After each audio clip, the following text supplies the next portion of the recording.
This is episode 76 with Shanna Sweeney, Pamela Quilici, and Donna Percival. Welcome to Spot On Insurance. Join us each week as we speak to insurance professionals, attorneys, regulators, and compliance specialists on topics ranging from improving your agency to staying on the right side of the law. Subscribe and stay informed on the effects of new trends and disruptive emerging technologies on your businesses and your industry. Welcome. This is your host, Ted Tavares. And this is Arlene Tavares. Before beginning our interview, we wanted to share another email we received from a member of our circle of insurance professionals. This comes from Kevin Bingham in Hartford, Connecticut. He writes, Just listened to your Hippo interview while working out. Very well done.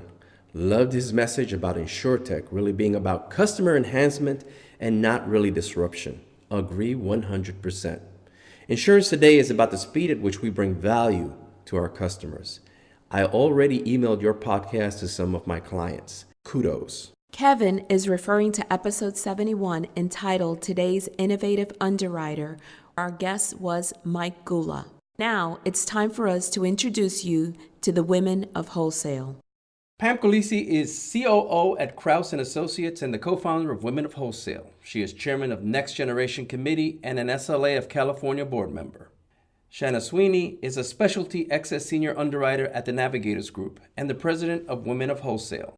She is also a member of the Next Gen Committee with the Surplus Lines Association of California. Donna Percival is AVP Senior Business Development Manager with expertise gathered from working for both Fortune 500 and independent companies. She has also had her own insurance company for a while. Ladies, it is my pleasure to welcome you to Spot On Insurance. We are excited to be here. Thank you for having us. Thank you. In July, Ted and I both attended the Western States Surplus Lines Conference in beautiful Lake Tahoe. And we were impressed, floored, or shall I say wowed by Shanna and Pam's presentation. So definitely just anticipating this interview, but we also have an added bonus. We have Donna, who is another WOW co-founding member here with us today. So Pam, I want to start with career. We always like to start with career journey. We want to find out how you got here. So we'll begin with you. What set you on the course to making insurance a career? Sure. Thank you, Ted. So I like to say in our industry, we're kind of asked to come in, invited into the industry from friends or family. And I'm just like that. It was my mother-in-law called me up one day. I was 20 years old, and she called me up and said, hey, I know you're looking for a job right now. And I have a college friend, and she owns an insurance agency in town. Small mom and pop, sold, homeowners, auto, small business type insurance. And she said she needs someone to do some filing in her office. So I literally started in the file room, filing papers into file cabinets. I started, and this woman who she would have been my first mentor, and she took me aside and basically said, hey, if you could stay a little bit extra every night, I will teach you how to rate, understand insurance policies, understand this world of insurance. And so she did. I would stay late every night, and she just took me through, all of what insurance was then, manual rating, manual everything. And from there, she sold her agency a couple years later, and then that set me on the path into working going to larger retailers and working for the next 9 years in retail. And then eventually, I had a friend that came to work at Crouse and Associates in San Francisco, wholesale broker. And she was another mentor of mine, and she came to work at Crouse as a producer and basically called me up one day and said, Pam, you need to come work here. And at that point, I was like, yeah, no, that's a big, scary place. It's San Francisco. I rarely even go there. I mean, it's just scary to me. So as insurance would have it, I had to come to San Francisco I was on the Hartford Agency Council, had to come to the city and stopped by the office, and it just kind of propelled from there. And I came on board at Crouse, and it's been now going on almost 24 years, and I started doing some marketing, being a producer, and just kind of now I'm COO, still doing production. One of my greatest joys here is really mentoring our young talent and bringing up young talent, and that then grows into solid producers and just solid people in general. So Like the song, you started at the bottom, now you're here. Totally started at the bottom, and absolutely, not too proud to say it, but I don't think you're ever there. A title is a title. For me, I'm always thinking of what's the next thing? How can help the next generation, which leads to I'm the chairman of the Next Generation Committee at the SLA. I just constantly want to help people. I was that way as a little child. I'd play school with my brother. You know, I was the teacher and he was the pupil, and I was just always teaching. That's just kind of who I am and just what I do. Can you think of a major challenge that you had coming up, or you might have had many, but how did you overcome them in your career? Part of my biggest challenges was just myself. I had my hands in everything and anything. So it was so long ago that I got into insurance that the first time they brought a computer mainframe into an office, everyone just stood there and stared at it and not knowing what to do with it. And they're like, who's going to touch this thing? And I said, I'll do it. And so I just always raised my hand to say, I will do anything, whatever it was.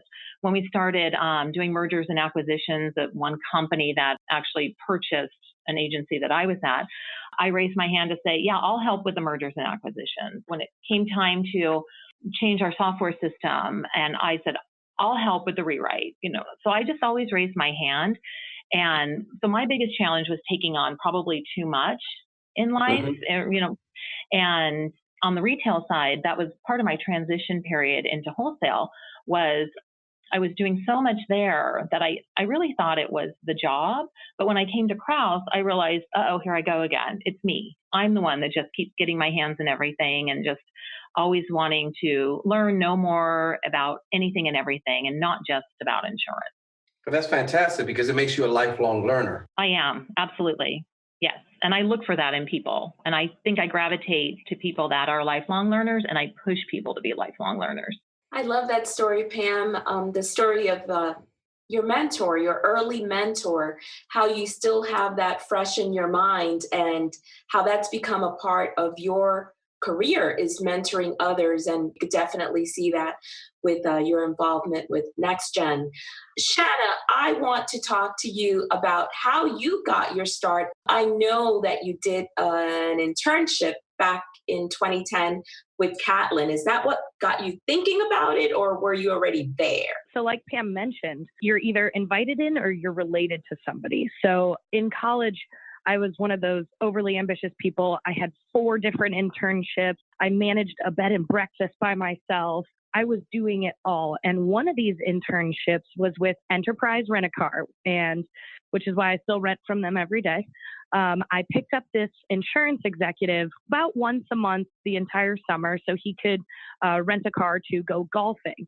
And we would chat a little bit, and he worked in the reinsurance sector. And I was like, I don't even know what you're talking about, but sure.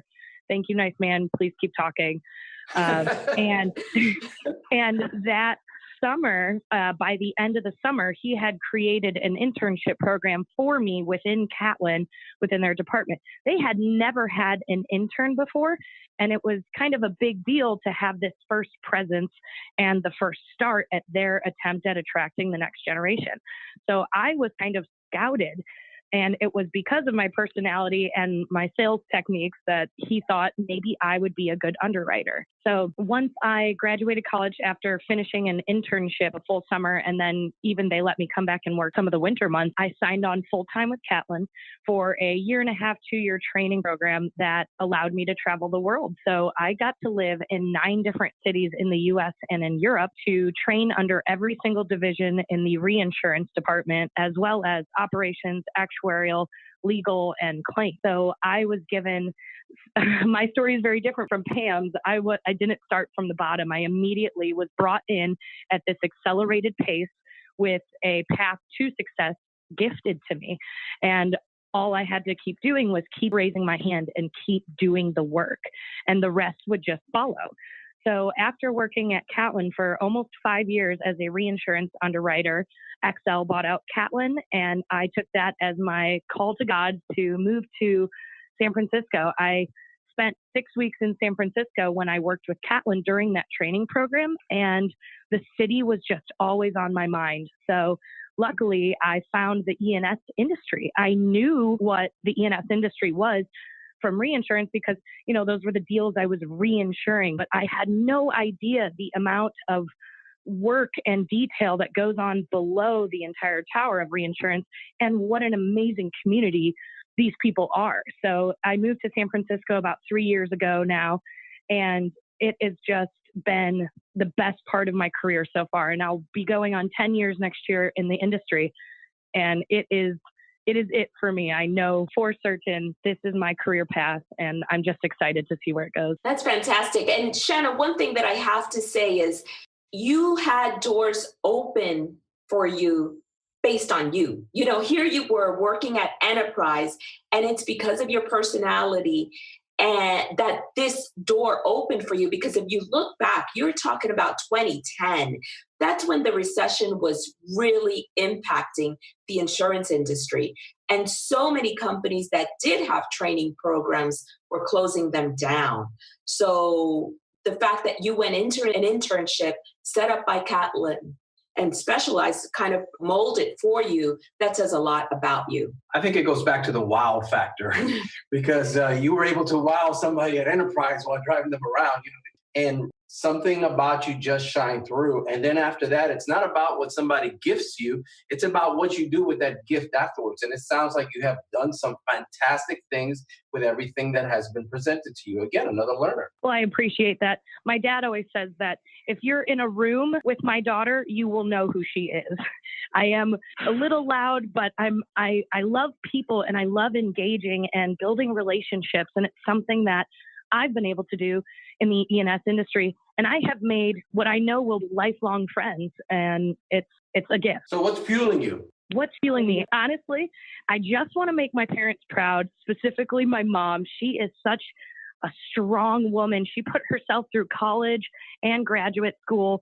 She climbed the rungs of the corporate ladder and is my inspiration to be the best, strongest, most successful woman that I can be for myself and for my future family. And I grew up in a house that had a little bit of role reversal from where I lived. We lived in kind of central Illinois area, and my mom was always the major breadwinner. And it was only until I was like 10 that I realized, oh, okay. One day I was caught saying, when I saw my mom in the kitchen actually cooking, I go, Mom, you cook as good as a man, because I had only ever seen my father cooking.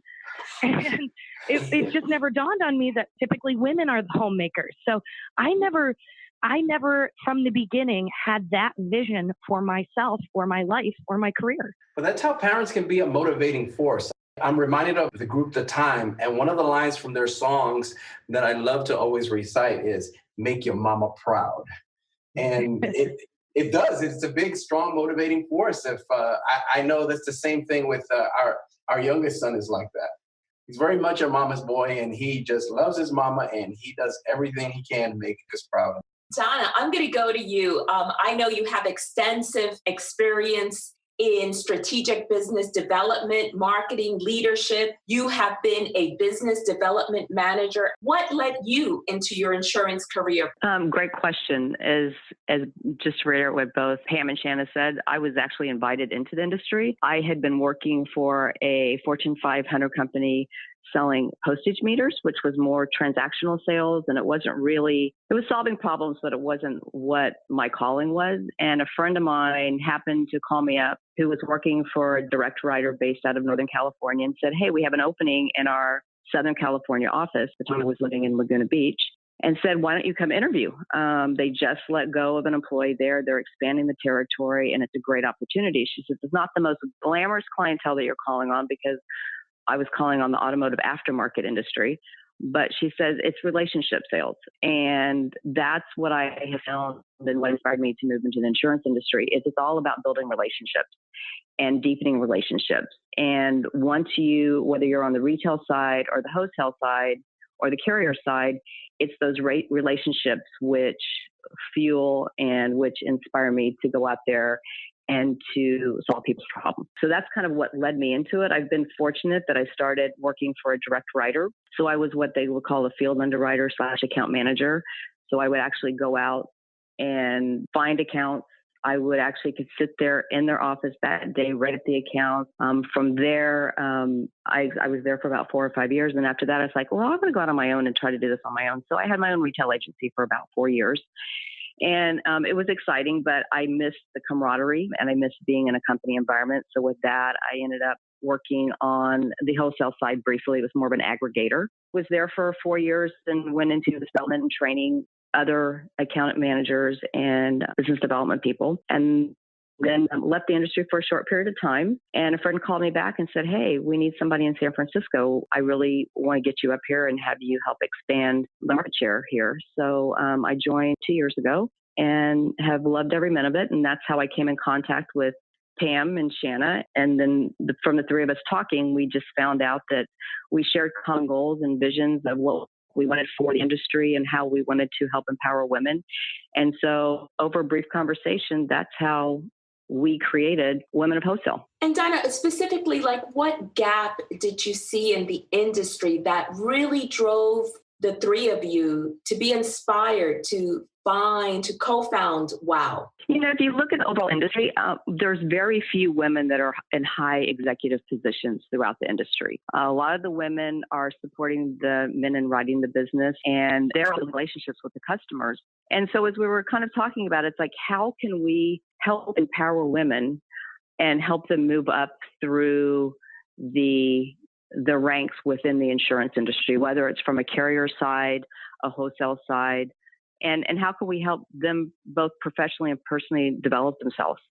So the conversation just started between the three of us, and we're like, wow, I think the three of us can have some great ideas, and we're all problem solvers, and we go out there and we want to make things happen. So that's what inspired us to start it.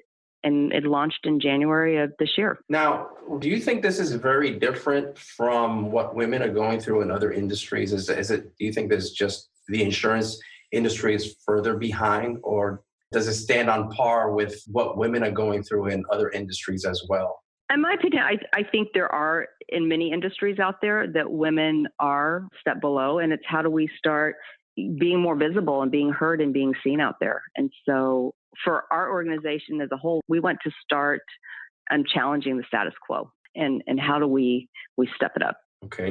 Now, Pam, you're already very involved with the surplus lines community in California as chairman of Next Generation Committee. Tell us what led you to develop WOW in the Next Gen. Well, Next Gen started about 18 months ago. And I'll start with that, and then it kind of flows into WOW. I'm on the board of the Surplus Lines Association of California. And as a board, we recognize the fact that there are a lot of people aging out of the insurance industry. And we felt it was our duty to our membership, which is any licensed broker writing in California. We felt it was our duty to our membership to help attract young talent into our industry. And our industry is different than just the whole of insurance. When you think about insurance, most people think car insurance, life insurance, that type of stuff. They don't even recognize that our cool little niche of insurance even exists. So our first challenge was, and we were already going out into colleges, going to career fairs and talking to students. And we just found that we'd have this glazed over eye look of like, insurance, you want me to do what? And they would just kind of pass us on. And so one of the things that we did with Next Gen is I immediately, when I became chair of it, is stacked it with some rock star millennials. That was my number one request, is anybody that was going to bring somebody to me that was a millennial, they had to be able to tell me their story, why they were a rock star. And if they couldn't put it in writing, they couldn't be on the committee. And just from that one little thing, I mean, I've got some dynamite millennials on my committee. I mean, these are the next future of our industry, and it's wonderful to be working with such talented millennials. But these millennials, they started going out into the colleges and they started, spreading the word, and they have a ton of enthusiasm. And we're still seeing that it's difficult to break through to people or to young talent. And so we created a video, which I believe you saw at the Western States. And it's a great video that basically highlighting 4 of our amazing, actually there's 5 of them, 5 of our amazing millennials that are on the Next Gen Committee. And these are videos that basically humanize the insurance industry and show how it is for the young and it is for everybody, and that we do have millennials growing in our industry right now, and they're in high-level positions. They're in positions that they're running practice group teams, and they're senior underwriters, and they're not even 30 yet, and they're already tackling and accomplishing a lot within our industry. And as a side note, those videos are going to be available for anybody to use to attract talent into their own company and organization. But that's kind of a start 18 months ago. And then when Shanna, Donna, and I, we were together one evening a little over a year ago, and we're talking about, just women in the industry and how can we better network, mentor, bring women up faster into our industry. It was just kind of a natural progression for me to just take what I'm doing within our own organization, within Next Gen, and then just now let's just focus this on women in our industry that are already here. We shouldn't just be about the young talent coming in. Let's look at what we have here and how can we let women know they can do more within their organizations and they can be a part of something that's bigger, and they can give, we can give back and they can give back to communities. We can train them and help them personally.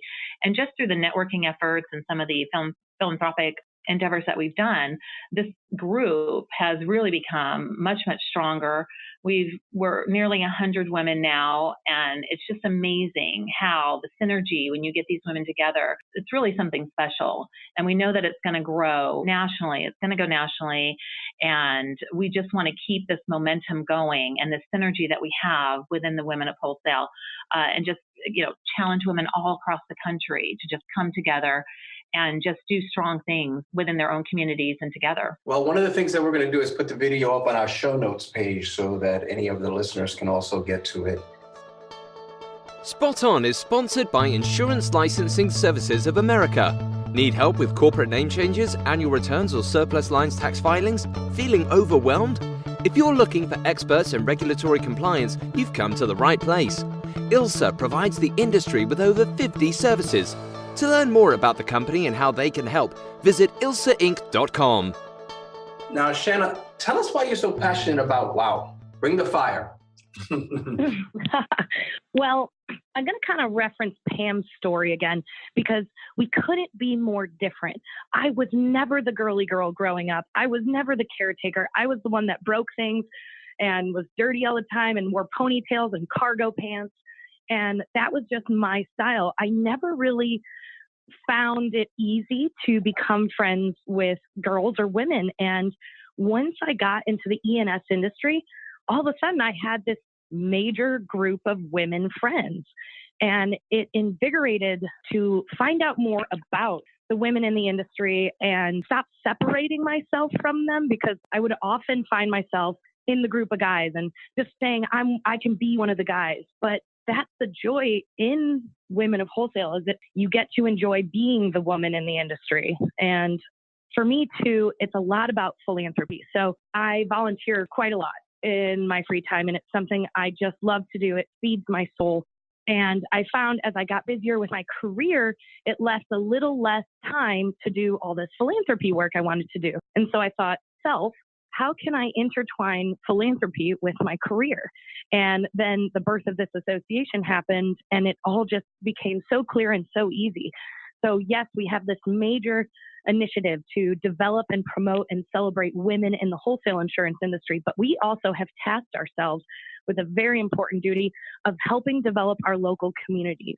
And through that, we have already held an event that benefited a children's hospital in Oakland and a women's crisis shelter in the downtown Mission District. So it's just been incredible to be a part of the change, to touch it and feel it and ignite it. So it's just been great. It's been an incredible short 8 months, and we kind of don't see the ceiling, and it's kind of a theme. The three of us aren't exactly the type of women that take no for an answer. And if we can't find that answer, we'll create a new solution. And this has kind of been our creative new solution to start getting ourselves up there. As I was growing up, I genuinely wrote when I was in kindergarten, what do you want to be when you grow up? Well, I'm going to work at a desk and be a big businesswoman. So that's, I plan on holding true to that. And with this group of women celebrating alongside me, I know I can accomplish it. But coming back to some of the things that you were saying, so much of life, especially in business, is about sharing and giving back. Arlene and I have discussed this a lot. It's about you sharing and giving back 80% to maybe get 20%. And that 20% is more than enough to live by. And it reminds me of a quote from a while ago on a billionaire. And I can't remember who it was, but he said something to the effect of, I spent half my life accumulating all this wealth so that I could spend the other half of my life sharing it and giving it away. And to me, that just speaks volume. It's part of how we should be living our lives. And some of the stuff that you're doing to help the community, to help others, it's that you all are. It's just remarkable. We love to see that, truly. Well, we're having a lot of fun doing it. Now, Pam, can you share with our audience on some of the other insurance industry associations that you're a part of, and also just a little bit about how it benefits you? Oh, absolutely. The wholesale industry, I guess one of the big ones is WSIA, which is the previously NAPSLO. So that's our big industry national association. And then on a local level, we have CIWA, which is the California Insurance Wholesale Association. And then also locally, we have the EIP, which is the Emerging Insurance Professional. And that is geared towards anyone that is in the industry like under 10 years. And it's not about age. It's really about being in the industry for a shorter period of time and getting together, networking. And, they do fun events. And I promote that to all of my new young people. And I actually sponsor them because sometimes there's a cost associated. I'll sponsor that for them. And then also participate with the IICF, the Insurance Industry Charitable Foundation.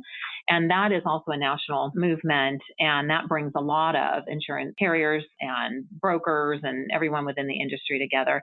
And they also have a women's forum that is hosted throughout the country. And that is a dynamite forum for any woman that would like to go and network and just listen to amazing keynote speakers that are women in big companies and their challenges. And they put a great full day event on. And I would encourage women to go to that. And I think with any organization, what anyone can get out of it is what they really put into it. And it's about really participating, going, networking. Initially, it is just meeting people. But I say you can never not meet enough people in this industry or just in life. Always have a smile on your face when you're talking to people, and they'll reciprocate. And that's how you make friends. And that's how all of a sudden your next career job or something that you need in life might come from somebody that you met at an event or some other place. Mm-hmm. These organizations also help our industry from a legislative standpoint. And so there's challenges in insurance, whether it's, federal or state, and there's always that pull and tug.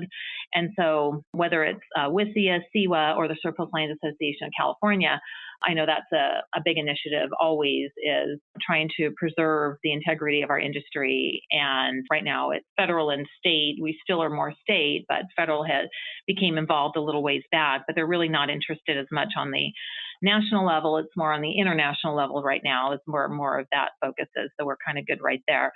But I think if you're going to be in your industry, you need to know your industry. Absolutely. Yeah. And knowing all parts of it and opening your eyes up and being visible out there allows you then to be asked to come on a committee. And all of these industries, all of these associations have committees where they're looking for good, talented people that want to be on them. And I've ran a lot of committees for the Surplus Lines Association throughout the years that I've been on the board. And my number one was always, do you want this? And why do you want this?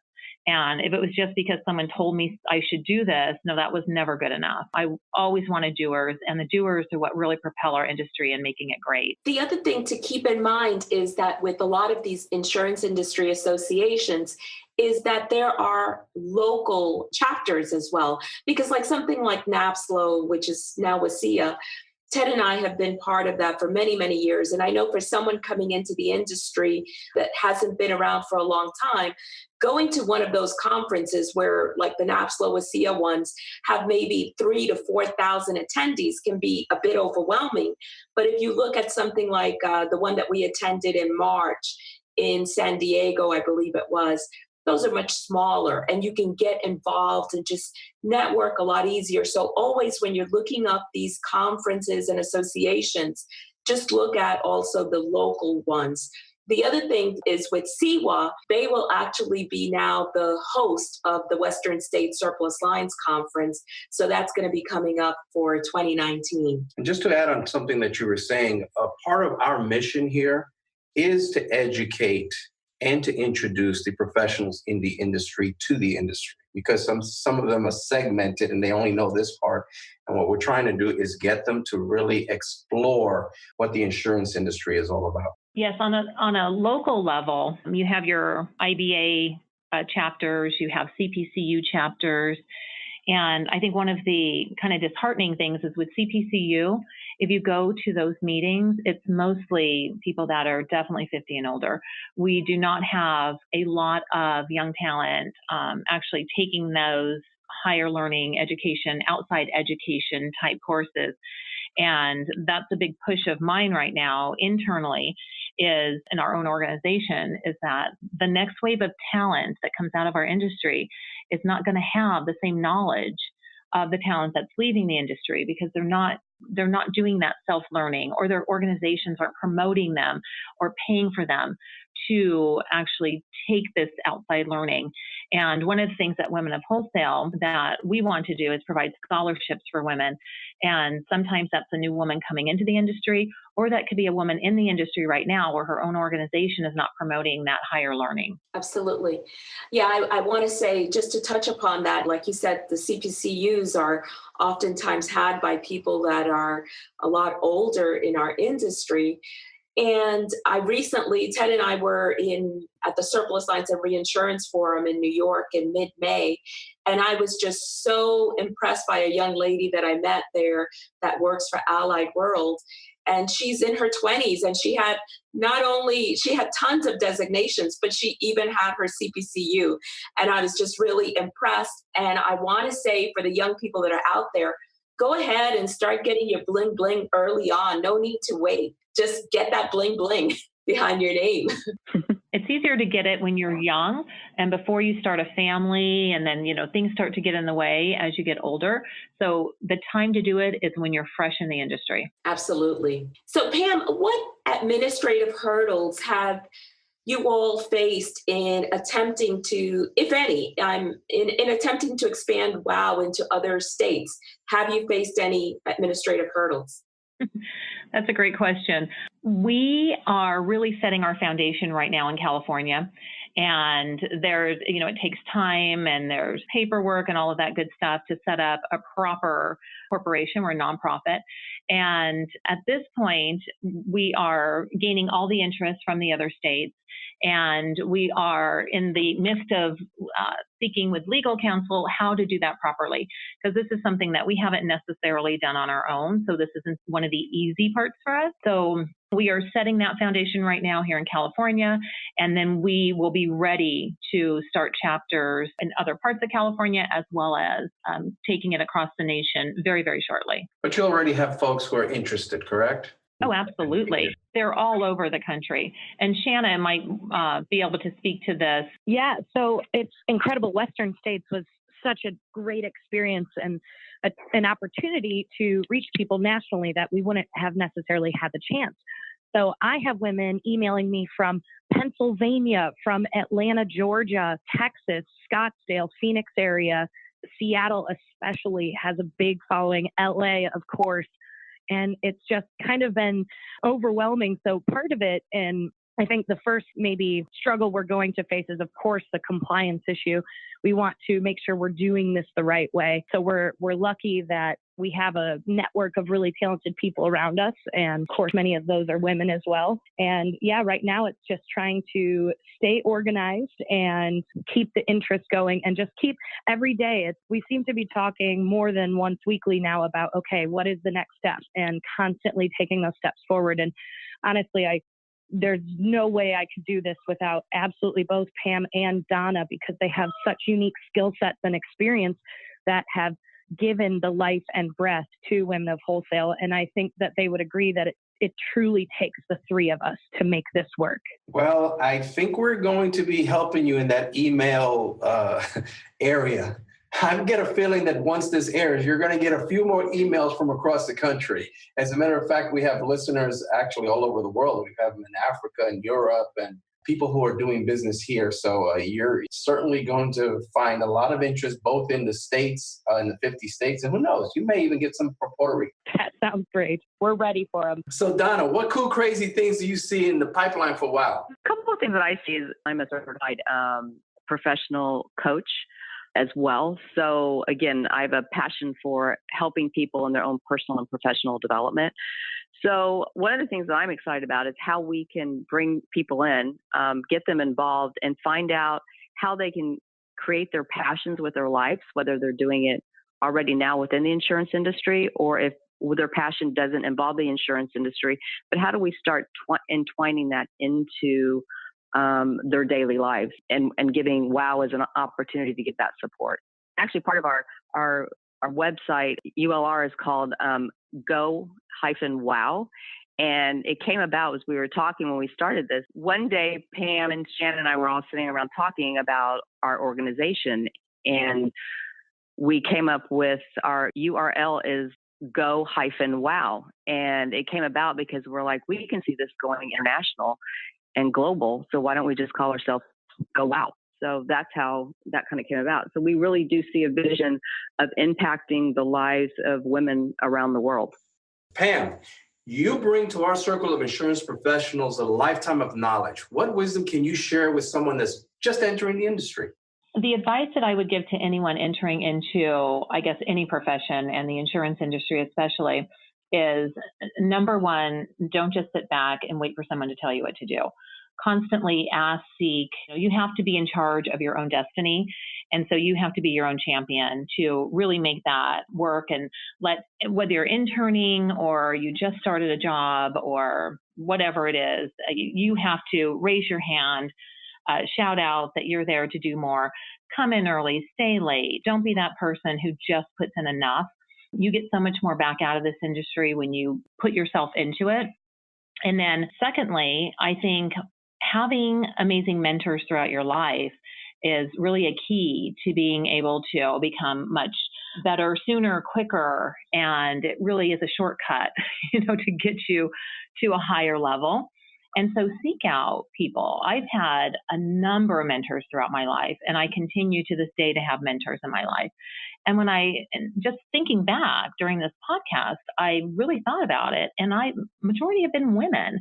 I've had a few men, but I've had a lot of women mentors, and I didn't realize how much that really meant to me, and how that's also another reason why WOW is very important, is that I don't know that a lot of people have that opportunity to have amazing mentors. And I think that's something we can give back. So seek out a good mentor. And a good mentor is somebody who's going to invest time in you willingly, and they're going to bring you up, and they're going to encourage you to do more, and they're going to challenge you.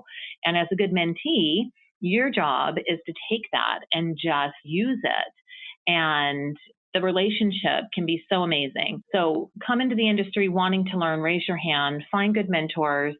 And the other mindset that I have is there's nothing I can't do.